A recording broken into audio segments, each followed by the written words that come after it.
Jésus-Christ n'a pas été haï par les archontes uniquement pour avoir prêché l'amour, mais pour avoir révélé que la prison n'existe que tant que tu crois que ce monde est l'origine de ton âme. Les archontes, intelligences décrites dans la gnose comme des forces psychiques parasitaires, servent le démiurge, également appelé Yaldabaoth, le principe créateur inconscient qui soutient un monde de répétition, de peur et d'oubli. Et c'est précisément pour cela que, selon la gnose, ils haïssent Jésus-Christ. Non pas le Jésus domestiqué par la religion, mais le Christ gnostique, porteur de la gnose vivante, celui qui a exposé le mécanisme de la prison. La douleur que tu ressens aujourd'hui n'est pas une vie difficile, c'est une mémoire bloquée. La croyance erronée qu'on t'a vendue, c'est que le problème serait ton comportement. Selon le gnosticisme, le véritable problème est l'ignorance induite de ton origine spirituelle. Jésus, dans la gnose, n'est pas venu fonder un culte, mais briser l'enchantement.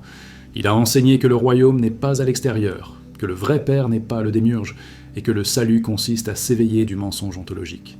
Voilà ce que les archontes craignent. Non ta foi, mais ta compréhension, car lorsque tu comprends, leur autorité s'effondre. Les archontes haïssent Jésus parce qu'il a révélé que l'obéissance aveugle soutient la prison, et que la gnose dissout leur pouvoir sans lutte, sans révolte, simplement par la lucidité. Et si la peur que tu ressens en pensant à cela n'était pas la tienne, mais le reflet de la matrice tentant de se protéger ? Qu'est-ce qui change dans ta vie si tu cesses d'adorer un sauveur extérieur et que tu commences à reconnaître le Christ comme une conscience éveillée à l'intérieur de toi ? Que se passe-t-il lorsque tu perçois que comprendre cela est précisément ce qu'on a toujours tenté de t'empêcher de comprendre ? Veux-tu que je continue à approfondir la manière dont les archontes y opèrent dans l'esprit quotidien et pourquoi la compréhension est déjà un acte de libération ? Ou préfères-tu que je révèle le point exact où le système perd totalement le contrôle de ta conscience ? Tu le ressens lorsque l'esprit tente de fuir au moment précis où quelque chose de vrai commence à s'approcher. Cet élan de distraction n'est pas ton allié. C'est le reflet direct de la matrice qui se protège. Le contrôle ne commence jamais par des chaînes, il commence par l'identité. Tant que tu crois pleinement être le personnage, rien n'a besoin de te surveiller. La surveillance est déjà installée à l'intérieur. Le démiurge gouverne cet espace de confusion. Non comme un tyran extérieur, mais comme la logique d'un monde aveugle. Un monde qui fonctionne, mais ne sait pas pourquoi. Et c'est cela que Jésus brise. Lorsque le Christ dit « Vous êtes d'en bas, moi je suis d'en haut », il n'insulte pas. Il désigne des niveaux de conscience. D'en bas est l'identification totale à la matière et au mental. D'en haut est l'origine qui observe sans se mêler. Cette phrase sépare deux mondes au sein du même être. Les archontes haïssent cette séparation, parce qu'elle révèle que leur pouvoir est circonstanciel, non absolu, non éternel, conditionné par l'ignorance. Lorsque Jésus affirme « Le royaume de Dieu est au-dedans de vous », il démantèle tout intermédiaire. Aucune hiérarchie ne survit à cette affirmation. Aucune autorité extérieure ne demeure intacte. Si le royaume est intérieur, le contrôle extérieur est une fraude. La matrice dépend d'une médiation constante. Le Christ élimine le médiateur. C'est impardonnable pour les archontes, car sans médiateur, il n'y a pas d'obéissance. Sans obéissance, il n'y a pas de système. Sans système, il n'y a pas de démiurge régnant. Vous connaîtrez la vérité, et la vérité vous rendra libre. Cette phrase ne promet pas le confort. Elle promet la rupture. Libérer n'est pas plaire. Libérer, c'est retirer le faux sol. La vérité qui libère est la gnose, non la croyance. La croyance peut être modelée. La compréhension ne se courbe pas. Les archontes haïssent cela, parce qu'une vérité perçue ne peut être désapprise. La culpabilité constante ne vient pas du Christ. Elle vient du système qui a détourné son image. Jésus dit « Moi non plus, je ne te condamne pas ». Cette phrase est de la dynamite spirituelle. Sans condamnation, il n'y a pas de chantage émotionnel. Sans chantage, le contrôle s'affaiblit.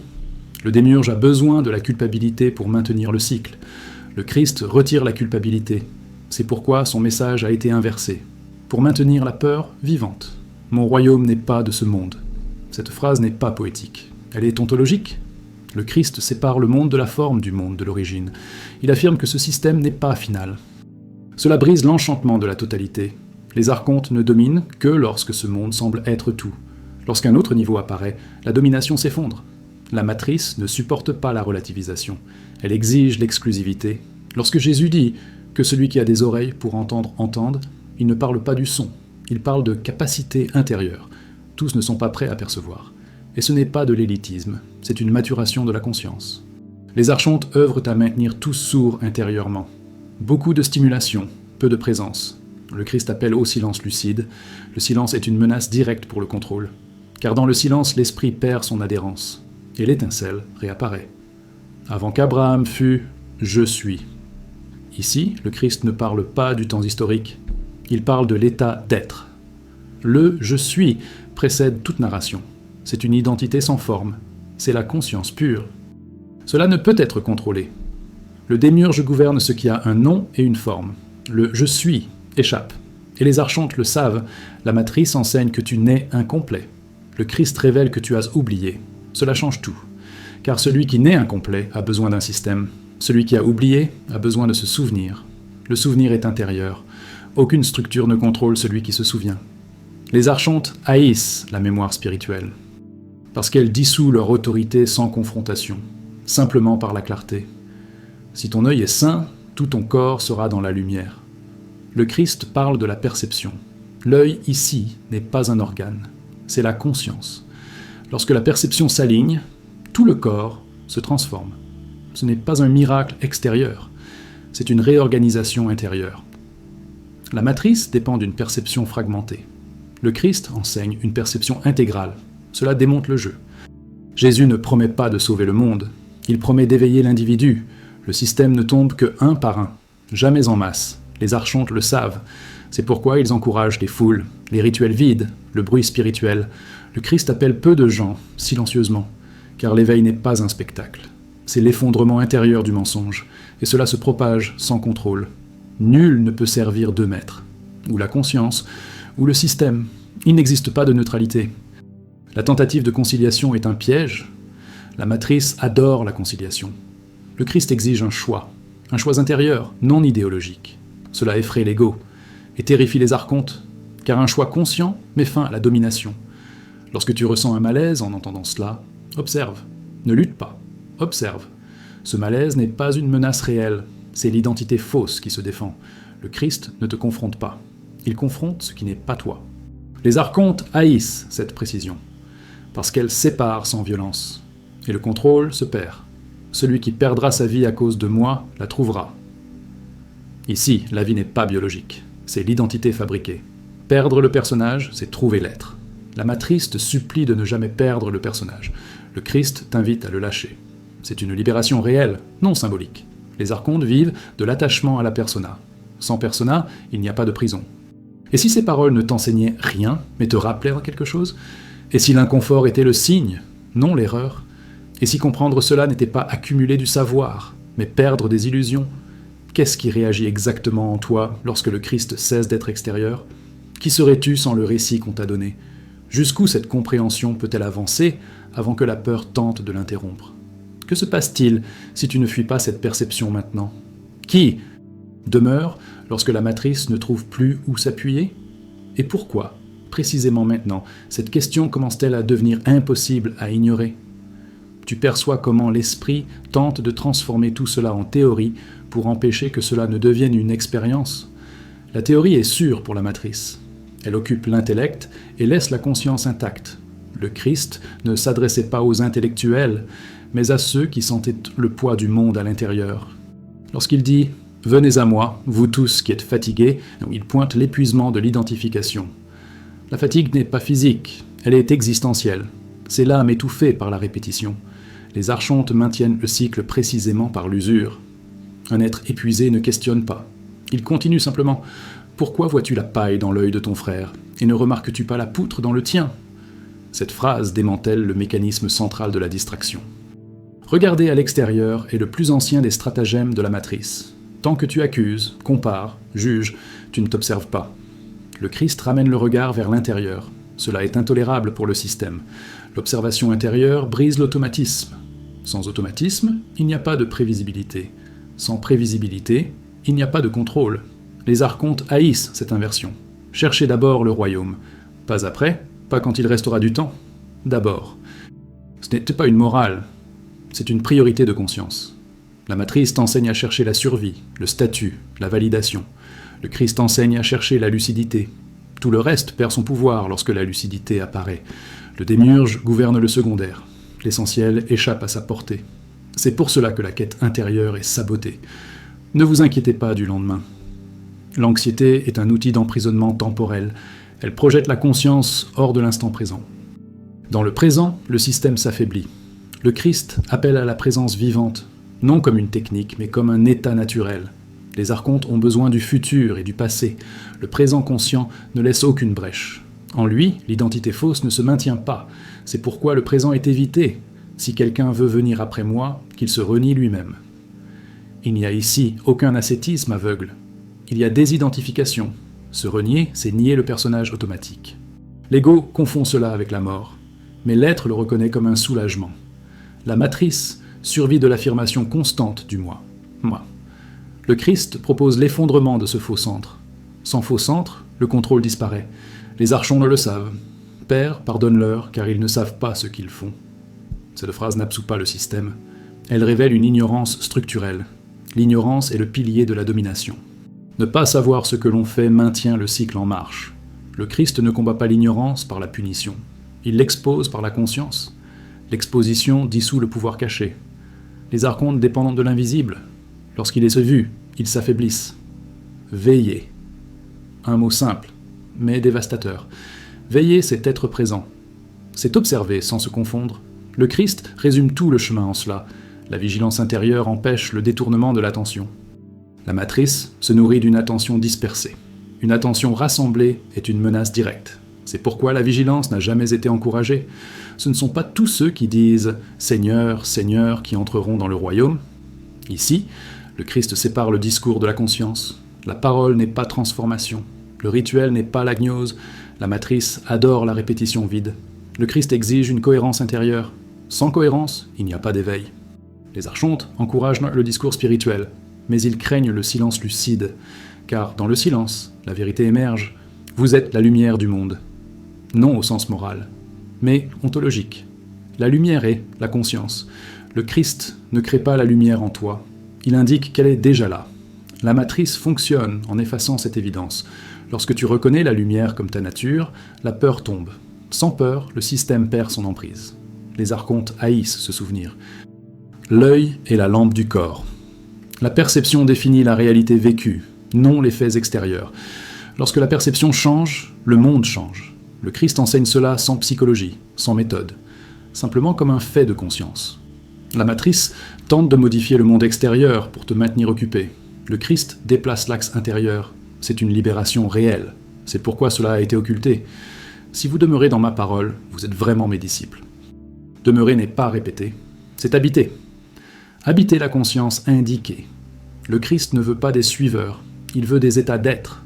Les états ne peuvent être institutionnalisés. Les archontes ont besoin d'institutions. Un être conscient ne s'y adapte pas. Il ne s'oppose pas, il transcende. Et cela démonte tout. Je suis venu afin qu'ils aient la vie, et qu'ils l'aient en abondance. La vie ici n'est pas l'accumulation, c'est la présence pleine. C'est sentir sans peur, agir sans compulsion. La matrice offre une survie prolongée. Le Christ offre une vie éveillée. La survie maintient le cycle. La vie consciente brise le cycle. Les archontes haïssent cette distinction, parce qu'elle révèle la pauvreté du système. Que celui qui a des oreilles pour entendre, entende. Cet appel résonne maintenant. Non comme un son, mais comme une résonance intérieure. Quelque chose en toi reconnaît avant de comprendre. Cette reconnaissance ne vient pas de l'esprit, elle vient de l'étincelle. La matrice tente d'étouffer cette résonance par le doute. Mais le doute est déjà le signe d'une fissure. Là où il y a fissure, la lumière entre. Et cela ne peut être défait. Si rien de tout cela n'était réel, pourquoi cela te toucherait-il autant? Pourquoi le corps réagit-il avant la raison? Pourquoi la peur surgit-elle précisément lorsque la compréhension s'approche? Qu'est-ce qui, en toi, sent que quelque chose d'ancien est en train d'être touché? Qui serais-tu si ce souvenir avançait d'un pas de plus? Qu'est-ce qui tente exactement de te ramener vers l'automatique maintenant? Jusqu'où cette perception peut-elle aller si tu ne l'interromps pas? Et que devient la matrice lorsque tu demeures simplement attentif? Tu perçois comment, lorsque l'attention commence à se stabiliser, surgit une urgence soudaine de faire n'importe quoi d'autre. Cet élan n'est pas de la productivité, c'est une fuite. La matrice se soutient par le mouvement continu de l'esprit. S'arrêter est dangereux. Le Christ n'a jamais encouragé la hâte spirituelle. Il a toujours ramené la conscience à l'instant présent. Dans l'instant présent, il n'existe pas de narration automatique. Sans narration, le personnage commence à faillir. Et là où le personnage faillit, le contrôle s'affaiblit. C'est là que les archontes perdent du terrain. Bienheureux les pauvres en esprit. Cela n'a jamais parlé de misère extérieure. Pauvre en esprit est celui qui ne s'appuie pas sur une identité rigide, celui qui ne porte pas de certitude morte. La matrice a besoin de certitudes fixes pour prévoir les comportements. Le Christ pointe vers le vide fertile. Là où il n'y a pas de rigidité, il n'y a pas de capture. Les archontes haïssent ce vide conscient, parce qu'en lui, il n'y a rien à quoi s'agripper. C'est une liberté silencieuse. Lorsque le Christ se tait face aux accusations, il enseigne plus qu'en parlant. Le silence ne réagit pas. Or, le système ne sait fonctionner que par la réaction. Provoquer, accuser, menacer. Tout cela exige une réponse. Le Christ ne répond pas. Ce silence démonte l'engrenage. La matrice ne sait pas gérer celui qui n'entre pas dans le jeu. Les archontes dépendent de ta réponse émotionnelle. Sans réponse, ils s'affaiblissent. Le silence conscient est une résistance absolue. Celui qui veut être le premier, qu'il soit le dernier. Ici, le Christ inverse toute logique hiérarchique. La matrice vit de la comparaison. Toujours quelqu'un au-dessus, quelqu'un en dessous. Cela maintient l'ego actif. Le Christ dissout l'échelle. Sans échelle, il n'y a pas de rivalité. Sans rivalité, il n'y a pas d'énergie drainée. Les archontes haïssent cette inversion, parce qu'elle retire le moteur du système. Lorsque tu commences à percevoir que tu n'as rien à prouver, quelque chose se brise. Le besoin de validation est une encre invisible. La matrice te maintient captif par le regard de l'autre. Le Christ ramène l'axe à l'intérieur, le Père qui voit dans le secret. Si personne n'a besoin de voir, le contrôle social s'effondre. Sans contrôle social, la peur diminue. Sans peur, l'individu devient imprévisible. L'imprévisibilité est le chaos pour les archontes. C'est pourquoi la validation est encouragée. N'amassez pas des trésors sur la terre. Le trésor ici n'est pas seulement matériel, c'est l'attachement, c'est l'identité accumulée. Tout ce que tu crois être devient un poids. Le Christ appelle au détachement intérieur. Se détacher n'est pas perdre, c'est décompresser. La matrice a besoin que tu sois chargé de poids. Les poids te rendent lent, prévisible, fatigué. La légèreté est une menace. Lorsque le Christ chasse les marchands du temple, le geste est intérieur. Le temple est la conscience. Les marchands sont les pensées intrusives. Négociation constante, échange, marchandage. L'esprit vend la paix en échange de l'obéissance. Le Christ renverse les tables. Il interrompt le commerce intérieur. Sans commerce, il n'y a pas de dette. Sans dette, il n'y a pas de culpabilité. Les archontes perdent leur levier principal. Veiller et prier. Prier ici n'est pas demander. C'est s'aligner. C'est demeurer attentif. La vigilance empêche l'invasion automatique. La matrice dépend de l'inattention. Le Christ enseigne une présence continue. La présence ne dort pas. Là où il y a présence, il n'y a pas de rapt. C'est intolérable pour les archontes. Lorsque tu commences à observer l'émotion sans t'y confondre, quelque chose change radicalement. L'émotion perd le commandement. Elle apparaît, mais ne gouverne plus. Le Christ n'a jamais demandé la répression. Il a pointé la conscience. La matrice a besoin que tu sois entraîné par la colère, la peur, le désir. Le Christ te rend le volant. Celui qui se dirige lui-même n'est pas dirigé. Les archontes haïssent cela. Ne jugez pas. Juger fige les identités. Figer l'identité, c'est geler la conscience. La matrice se nourrit des étiquettes. Le Christ dissout les étiquettes. Sans étiquette, il n'y a pas de narration stable. Sans narration, le contrôle se fragmente. L'esprit perd son sol. Mais l'être trouve de l'espace. Cet espace est la liberté. Lorsque tu réalises que tu n'as pas besoin de réparer le monde pour être en paix, quelque chose se relâche. Le besoin de tout corriger est un piège. Il maintient l'attention toujours à l'extérieur. Le Christ ne répare pas le monde. Il éveille l'individu. Le monde change en conséquence. La matrice préfère les réformes externes. Le Christ provoque une rupture interne. La rupture interne ne peut être prévue. C'est pour cela qu'elle est redoutée. Je suis le chemin. Non comme une route extérieure, mais comme un état de conscience. Le chemin ne mène nulle part. Il se vit. La matrice offre des cartes. Le Christ offre la présence. Les cartes te maintiennent en marche. La présence te fait t'arrêter et voir. Voir met fin à la quête. Lorsque tu comprends que la recherche incessante fait partie de la prison, quelque chose se dissout. Chercher maintient le manque vivant. Le Christ indique une complétude oubliée. Rien n'a besoin d'être ajouté. La matrice dépend du sentiment d'insuffisance. Celui qui se sent insuffisant consomme, obéit, attend. Celui qui est complet observe. Celui qui observe ne court pas. Celui qui ne court pas n'alimente pas le système. Les archontes haïssent cette quiétude. Père, entre tes mains, je remets mon esprit. Ce n'est pas une défaite, c'est un abandon conscient. Un abandon non au système, mais à l'origine. La matrice craint le véritable abandon. Elle préfère le contrôle. Le Christ lâche le contrôle. Sans contrôle, le système ne trouve rien à saisir. L'étincelle retourne à la source, et le cycle se brise. Lorsque tu sens que quelque chose en toi commence à se détendre en entendant cela, observe.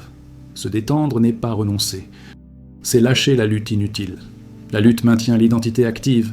Le Christ ne combat pas la matrice. Il la traverse. Traverser ne laisse pas de marque visible, mais change tout à l'intérieur. Et ce qui change à l'intérieur ne revient pas en arrière. C'est cela qu'ils craignent le plus. Que devient la matrice lorsque tu ne réagis pas? Qui demeure lorsqu'il n'y a plus de réponse automatique? Et pourquoi cette question commence-t-elle à devenir impossible à ignorer maintenant? Tu commences à remarquer comment l'esprit tente de capturer ces paroles et de les transformer en concepts. Parce que le concept ne menace pas, mais la perception menace tout. La matrice préfère que tu comprennes sans ressentir. Ressentir déplace le centre. Lorsque le centre se déplace, le contrôle perd sa précision. Le Christ n'a jamais demandé une adhésion intellectuelle. Il a convoqué la présence. La présence ne s'archive pas. Elle se produit maintenant. Et le maintenant est toujours l'angle mort du système. C'est là que les archontes échouent. Lorsque Jésus dit que celui qui a des oreilles entende, il appelle à une écoute qui ne passe pas par l'esprit discursif. C'est une écoute directe, sans filtre, sans défense. La matrice se protège en créant des couches. Le Christ enlève les couches. Chaque couche retirée rend de la puissance à la conscience. Les archontes dépendent pas de l'épaisseur du voile. Lorsque le voile s'amincit, la peur apparaît. La peur est le dernier gardien. Tu remarques comment l'urgence du monde perd de sa force lorsque l'attention se recueille. L'urgence est fabriquée. Elle te maintient réactif. Le Christ démonte la réaction en appelant au discernement. Discerner n'est pas juger. C'est voir sans se confondre. La matrice confond voir et interpréter. Le Christ sépare les deux. Lorsque tu vois sans interpréter, le pouvoir du bruit s'effondre et le silence commence à gouverner. Demeurez en moi. Demeurer n'est pas un effort, c'est cesser de fuir. La fuite soutient le personnage. Le Christ invite à rester, rester avec l'inconfort jusqu'à ce qu'il se dissolve. La matrice enseigne l'anesthésie. Le Christ enseigne la traversée. Traverser révèle que la peur n'était pas la fin, c'était le portail. Lorsque tu ne réagis pas, quelque chose d'ancien tente de provoquer. Provoquer, c'est rappeler au jeu. Le Christ n'entre pas dans le jeu, il en expose la mécanique. Exposer la mécanique retire le mystère du pouvoir. Sans mystère, il n'y a pas de fascination. Sans fascination, il n'y a pas d'obéissance. Les archontes détestent être vus, parce que ce qui est vu perd son autorité, et leur autorité est invisible. Je suis la lumière du monde. La lumière ici n'éclaire pas des objets, elle révèle ce qui était caché. Le Christ révèle la conscience elle-même comme référence. La matrice préfère les références externes. Elles peuvent être échangées, manipulées, vendues. La conscience, non. Lorsque la conscience devient la référence, le système n'a plus de levier. Il n'y a rien à tirer, rien à retenir. Tu commences à percevoir que le sentiment de culpabilité perd son fondement. Sans culpabilité, le passé ne domine plus. Sans passé dominant, le futur perd sa menace. Le Christ coupe la ligne du temps à la racine. Il ramène tout dans le présent vivant. La matrice a besoin du temps psychologique. Le Christ dissout le temps psychologique. Sans temps psychologique, l'anxiété s'évapore. Sans anxiété, l'individu devient entier. Un être entier n'est pas contrôlable. Moi et le Père, nous sommes un. Ce n'est pas une exclusivité, c'est un état d'union. Le Christ pointe l'identité avec l'origine. La matrice se soutient par la séparation. La séparation crée le manque crée la dépendance. Le Christ révèle l'unité. L'unité ne dépend pas. La dépendance est la nourriture du système. Lorsque tu sens que quelque chose en toi se détend, observe qui se détend. Ce n'est pas seulement le corps, c'est l'identité. Le Christ ne détend pas le corps pour te réconforter, il détend l'identité pour te libérer. La matrice confond le confort avec la liberté. Le confort rend la prison douce. La liberté démonte la cellule. Les archontes préfèrent le confort, parce que le confort n'éveille pas. N'ayez pas peur. Cette phrase revient sans cesse. La peur est la colle du contrôle. Sans peur, les engrenages glissent. Le Christ ne combat pas la peur par des promesses. Il la traverse par la présence. La présence montre que la peur n'a pas de substance. La matrice a besoin que la peur paraisse solide. Lorsque la peur se dissout, le commandement tombe et le silence prend place. Tu remarques que l'impulsion d'expliquer surgit lorsque la perception s'approfondit. Expliquer est une défense. Le Christ n'explique pas pour convaincre. Il indique pour voir. Voir met fin à l'explication. La matrice dépend de narration continue. Le Christ met fin aux narrations par la réalité directe. Là où la réalité touche, l'histoire s'effondre. Sans histoire, le personnage perd sa scène. Et la scène était le domaine. Suis-moi. Non comme un déplacement physique, mais comme un alignement intérieur. Suivre, c'est ajuster l'attention. La matrice veut une attention dispersée. Le Christ veut une attention rassemblée. Une attention rassemblée est un pouvoir souverain. La souveraineté intérieure ne se négocie pas. Elle ne s'achète pas. Elle ne se vend pas. C'est pour cela qu'elle est redoutée. Lorsque tu perçois que tu n'as rien à changer extérieurement pour ressentir la clarté, quelque chose se désarme. La matrice promet un changement extérieur pour repousser la libération. Le Christ offre une clarté immédiate. L'immédiat est dangereux pour le système, parce qu'il ne laisse pas le temps au contrôle de s'adapter. La clarté apparaît sans avertissement, et lorsqu'elle apparaît, elle ne demande pas la permission. Elle s'installe simplement. Les archontes haïssent la clarté soudaine, parce qu'ils ne peuvent pas l'anticiper. Celui qui me voit, voit le Père. Voir ici, c'est reconnaître. Reconnaître, c'est se souvenir. Le Christ ne crée pas de pont externe. Il révèle une identité partagée. La matrice survit grâce à la distance entre toi et l'origine. Le Christ supprime la distance. Sans distance, il n'y a pas de chemin à parcourir. Sans chemin, la quête s'achève. Et la quête était la prison. Tu commences à remarquer que le besoin d'approbation diminue. L'approbation était le crochet social. Le Christ coupe le crochet. Le Père voit dans le secret. Si l'essentiel se produit dans le secret, la scène perd son pouvoir. La matrice a besoin de la scène. Sans scène, il n'y a pas de spectacle. Sans spectacle, il n'y a pas de distraction. Sans distraction, l'attention revient, et l'attention libère. Lorsque l'attention revient, le corps répond. La respiration change, l'attention cède. Le Christ n'enseigne pas une technique corporelle. Il modifie la racine de l'attention. La racine était l'identification. Sans identification, le corps se repose. Le repos véritable ne vient pas du sommeil, il vient de la fin de la lutte intérieure. La matrice maintient la lutte active. En vérité, je vous le dis, le Christ ne négocie pas la vérité. Il l'affirme comme une réalité directe. La matrice négocie tout. Elle relativise pour maintenir le contrôle. Le Christ est précis. La précision tranche les illusions. Les illusions soutiennent la domination. Lorsque la précision entre, l'illusion tombe. Et avec elle tombe le pouvoir caché. Tu perçois que l'esprit tente d'accélérer la fin. Il veut conclure, fermer, archiver. Le Christ ne conclut jamais. Il ouvre. Ouvrir est dangereux. L'ouverture n'a pas de forme fixe. La matrice a besoin de forme. Le Christ dissout les formes par la présence. Et la présence ne se termine pas. Elle ne fait que s'approfondir. Si tu ne tentes pas de conclure cela maintenant, que reste-t-il ? Qu'est-ce qui demeure lorsque l'esprit se fatigue d'expliquer, qui observe lorsqu'il n'y a plus d'empressement à comprendre ? Que se passe-t-il si tu ne cherches pas l'étape suivante ?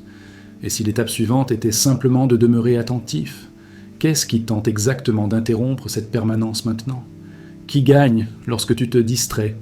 Et qui émerge lorsque tu demeures ? Jusqu'où cette perception peut-elle aller si tu ne la refermes pas ?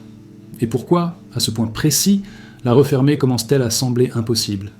Tu perçois comment tout autour semble conspirer pour ne jamais te laisser réellement présent, comme si l'attention était toujours détournée avant de toucher quelque chose d'essentiel en toi. Ce détournement n'est pas un bruit extérieur, il est intérieur. C'est l'esprit qui tourne sans cesse pour empêcher le seul mouvement réellement dangereux, la reconnaissance. Les archontes n'ont même pas besoin d'apparaître, car leur plus grande victoire est de te faire croire que tout cela n'est que la vie normale. La matrice fonctionne mieux lorsque tu normalises l'épuisement existentiel et que tu appelles maturité ce qui n'est en réalité qu'une résignation silencieuse. Le démiurge gouverne tant que tu confonds adaptation et éveil, survie et vérité. Jésus-Christ brise cette confusion lorsqu'il révèle que le monde entier opère sur une base fausse d'identité. Le choc n'est pas dans ce qu'il dit, mais dans ce qu'il t'enlève. La certitude que ce système est absolu. Chaque fois que tu ressens de la peur en questionnant la réalité, quelque chose en toi perçoit que le sol n'est pas aussi solide qu'on te l'a enseigné. Cette peur n'est pas un signe d'erreur, c'est un signe de proximité avec quelque chose qui ne peut pas être contrôlé. Les archontes haïssent cela, parce qu'ils ne peuvent rien contre celui qui ne s'identifie plus. L'identification est le carburant de la prison. La conscience est le court-circuit. Tant que tu crois être la pensée, tu es prévisible. Lorsque tu perçois que tu observes la pensée, tu deviens inatteignable. Le Christ gnostique pointe précisément ce déplacement intérieur qui démantèle le pouvoir sans confrontation. Il n'y a pas de guerre, car il n'y a pas d'ennemi extérieur. Il n'y a qu'un voile. Le système ne survit que tant que le voile paraît être la réalité. La religion ordinaire a transformé le voile en dogme pour empêcher qu'il soit traversé. L'adoration a remplacé la gnose, parce que la dévotion aveugle est sûre pour la matrice. Un être qui cherche à comprendre menace toute l'architecture invisible. Les archontes œuvrent pour que tu cherches toujours les réponses à l'extérieur, jamais à l'intérieur. C'est pourquoi la promesse est toujours future, jamais présente. Le présent conscient est interdit, car en lui il n'existe aucune autorité extérieure. Lorsque Jésus désigne le royaume comme quelque chose d'intérieur, il fait imploser toute la hiérarchie. Aucune entité ne contrôle celui qui ne se soumet plus à sa propre pensée. Le démiurge règne sur les formes, non sur la conscience éveillée. Quand cela commence à devenir clair, l'esprit tente de négocier, de rationaliser, de spiritualiser. Spiritualiser est un stratagème raffiné pour éviter l'éveil réel. Parler de lumière est facile. Perdre l'identité est insupportable pour l'ego. Les archontes haïssent Jésus parce qu'il ne renforce pas l'ego. Il le dissout. Un ego dissous n'obéit pas, ne craint pas, ne s'agenouille pas. La matrice dépend de la peur, de la culpabilité et de l'espoir projeté dans le futur. Le Christ tranche ces trois chaînes d'un seul coup. Sans peur, il n'y a pas de contrôle. Sans culpabilité, il n'y a pas de soumission. Sans espoir futur, il n'y a pas d'attente. Tout se produit maintenant, ou ne se produit pas. C'est pourquoi cette compréhension ne peut pas être enseignée comme une théorie. Elle doit être ressentie comme une rupture intérieure. Lorsque tu la ressens, quelque chose d'ancien commence à perdre de sa force. La question n'est pas de savoir si tout cela est vrai. La question est, pourquoi quelque chose en toi réagit-il avec une telle intensité ? Qu'est-ce qui, exactement en toi, craint que cette compréhension avance encore d'un pas ? Si tu n'étais pas ce personnage, que resterait-il maintenant ? Et qui serait aux commandes si ce « moi » n'avait plus aucune autorité ? Tu ressens un poids étrange lorsque tu commences à penser trop profondément, comme si quelque chose tentait de tirer ton attention vers le bas, vers la distraction, vers la peur, vers une fatigue sans cause. Ce n'est pas une coïncidence. C'est le fonctionnement de la matrice, agissant précisément là où ta conscience menace de sortir des rails. Les archontes n'ont pas besoin de t'attaquer. Ils ont seulement besoin que tu ne t'arrêtes jamais pour percevoir. Ils opèrent en maintenant ton esprit occupé, à réagir, à justifier, à survivre. Un être qui ne fait que réagir ne s'éveille jamais. Le démiurge, appelé Yaldabaoth dans la tradition gnostique, n'est pas un méchant mythologique, mais le principe de la création inconsciente, le pouvoir qui organise la matière sans connaître l'esprit. Il gouverne un monde fonctionnel, mais aveugle. Jésus-Christ devient une menace absolue dans ce système parce qu'il indique quelque chose d'impardonnable. Ce monde n'est pas l'origine ultime, et tu n'y appartiens pas de la manière dont on t'a appris à le croire. Le Christ gnostique n'est pas venu améliorer la matrice, il est venu révéler qu'elle existe, et cette seule révélation suffit déjà à déstabiliser toute la structure. Lorsque tu perçois que ton identité n'est ni dans les pensées, ni dans le corps, ni dans l'histoire personnelle, quelque chose commence à faillir dans le contrôle. La prison dépend de l'identification totale. Les archontes haïssent cela parce que leur pouvoir s'achève au moment où tu observes l'esprit au lieu de lui obéir. Ils ne règnent que tant qu'ils demeurent invisibles. La culpabilité constante, la peur de se tromper, la sensation de ne jamais être suffisant, tout cela sont des mécanismes raffinés de contention de l'étincelle spirituelle. Un être coupable ne questionne pas la réalité. Jésus brise cela lorsqu'il affirme que le royaume n'est ni à l'extérieur, ni dans le temple, ni dans l'autorité externe. Il déplace l'axe du pouvoir à l'intérieur de toi. C'est pourquoi sa figure a dû être transformée en idole distante, en objet d'adoration passive. Un Christ intérieur est bien trop dangereux pour tout système de contrôle. Les Néphilim, symboliquement, représentent le mélange confus entre le spirituel et le matériel, la conscience emprisonnée dans la forme, oubliée de son origine. C'est précisément cet état qui maintient le cycle en fonctionnement. Tant que tu crois n'être que corps, nom, passé et désir, la matrice demeure intacte. L'éveil commence lorsque ce récit s'effondre. La peur qui surgit lorsque tu commences à comprendre n'est pas un signe d'erreur. C'est la résistance du système. Toute structure réagit lorsqu'elle perd sa domination. Le Christ gnostique ne promet pas un confort immédiat. Il offre quelque chose de bien plus menaçant, la lucidité. Et la lucidité démantèle les hiérarchies invisibles. Tu n'es pas contrôlé par la force, mais par la distraction continue. La plus grande victoire des archontes est de te faire croire que tu n'as jamais eu le choix. Lorsque cette compréhension commence à émerger, l'esprit tente de fuir, d'argumenter, de discréditer. C'est le dernier recours avant que le silence conscient n'apparaisse. Le silence, non comme absence de son, mais comme absence de domination. À ce point, le démiurge perd son autorité, car il ne gouverne que le monde des formes et des récits. Ce que Jésus expose est simple et dévastateur. Tu n'as pas besoin de lutter contre la prison lorsque tu perçois que tu ne l'as jamais été.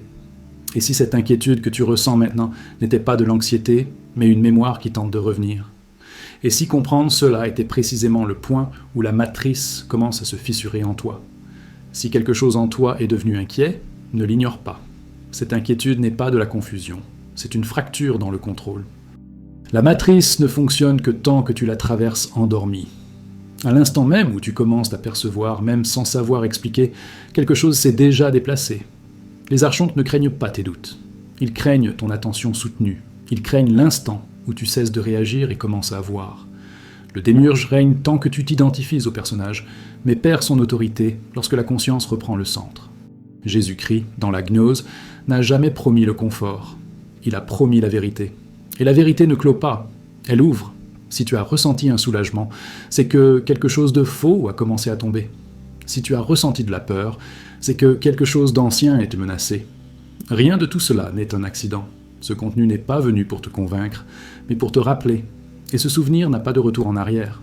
Maintenant, si cela a touché quelque chose de réel en toi, ne te précipite pas vers un autre stimulus. Reste encore un peu. Abonne-toi à la chaîne pour continuer à traverser ces niveaux où la religion n'atteint pas, mais où la gnose révèle. Laisse un commentaire en disant ce qui t'a le plus confronté. Écrire fixe l'attention et brise l'automatisme. Partage seulement avec ceux que tu sens prêts, car une vérité lancée trop tôt devient du bruit. Et surtout, demeure attentif. Le prochain pas n'est pas à l'extérieur. Il commence exactement là où tu es maintenant.